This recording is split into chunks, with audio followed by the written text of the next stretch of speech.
लिङ्गाष्टकम्।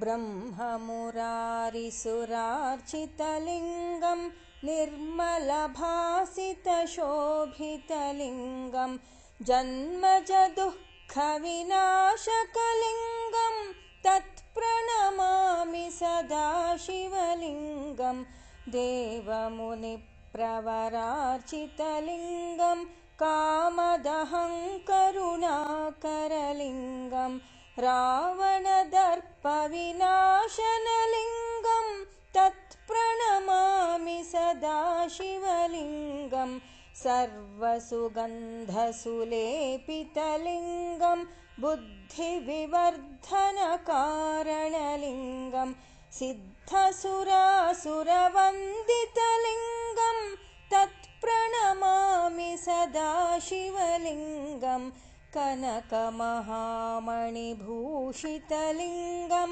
फणिपतिवेष्टितशोभितलिङ्गं दक्षसुयज्ञविनाशनलिङ्गं तत्प्रणमामि सदा शिवलिङ्गं कुङ्कुमचन्दनलेपितलिङ्गं पङ्कजहारसुशोभितलिङ्गं सञ्चितपापविनाशनलिङ्गं तत्प्रणमामि सदा शिवलिङ्गं देवगणार्चितसेवितलिङ्गं भावैर्भक्तिभिरेव च लिङ्गं दिनकरकोटिप्रभाकरलिङ्गं तत्प्रणमामि सदा शिवलिङ्गं अष्टदलोपरिवेष्टितलिङ्गं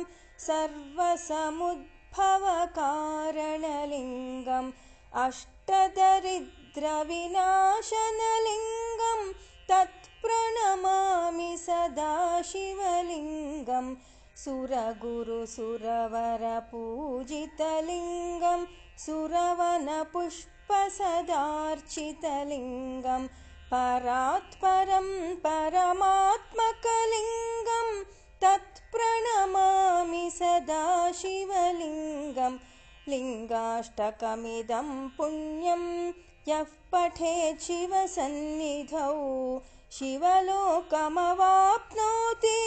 शिवेन सह मोदते।